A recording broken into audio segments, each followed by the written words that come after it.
Phoenix, but you got to have a little bit of drama, and it seems like at least for like the last decade, the NBA is scripted. So whoa.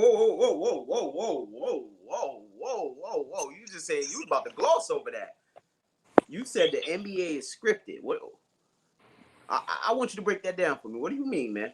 It's real. I mean, outside of the fact of teams that get to the chip, it just seems kind of scripted. Like it seems like game 1 and game 2, right, goes to team A.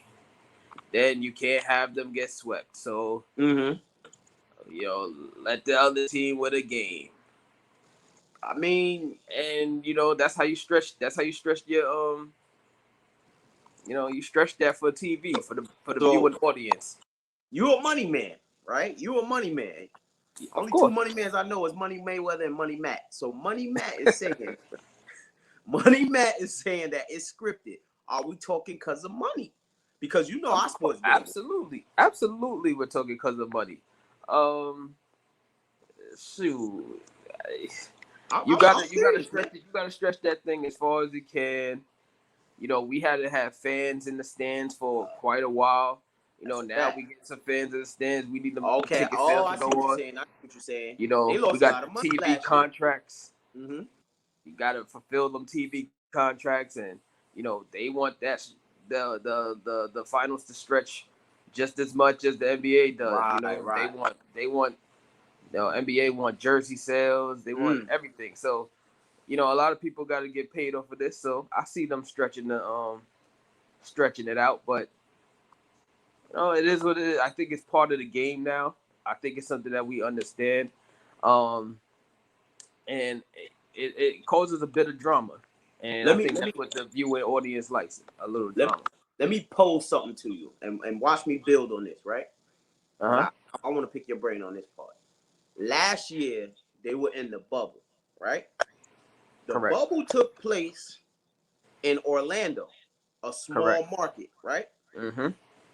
Right? So they generated some, they didn't really have fans there, but I don't know, they had them virtual fans or whatever. I don't know if they charged for that or whatever, but it was in a small market, right? Mm-hmm. You had two major markets make it to the finals last year, right? Mm-hmm. You had the Heat, the Miami Heat, to be specific, and the Los Angeles Lakers, right? Yes. Right? In order to get viewership, you needed two big markets, right? Would you agree or disagree? I agree. Okay, cool. This year, you got a shortened season, so you're losing money there too, right?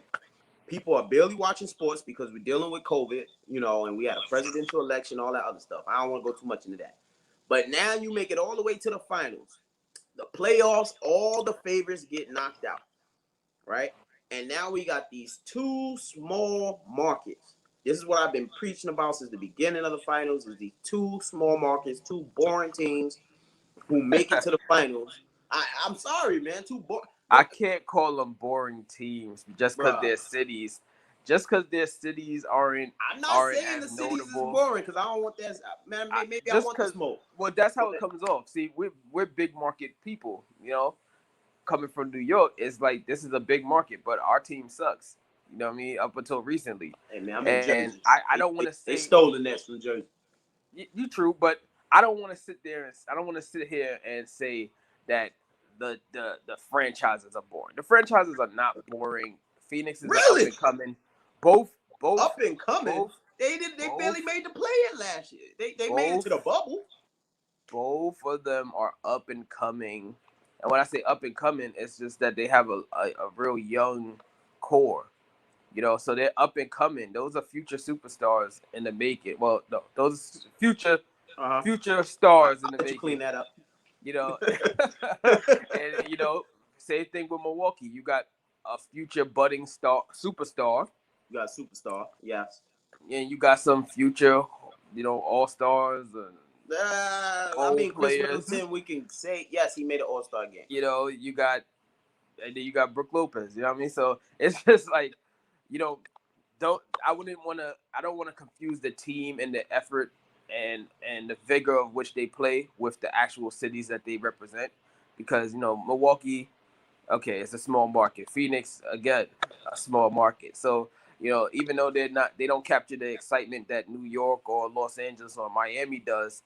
um I don't want to say that their team is illegitimate or boring.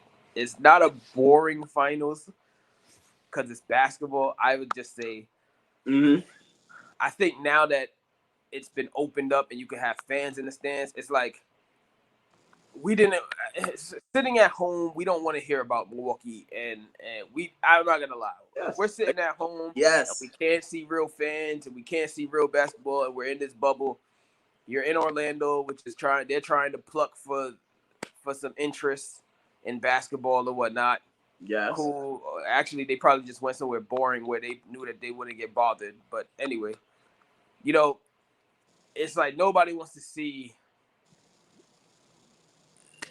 the Charlotte Bobcats. Well, they're the Hornets now. Nobody wants to see the Hornets versus the Pelicans in the finals. You know what I mean? Like, nobody wants to see that. Like, we want to see two teams that should be there because they're big markets. Okay. So I can see that's why the Lakers and Miami ended up in the chip last year. But now that things are opened and stuff again, we could get back to the NBA pushing for these small markets because these owners got to eat too.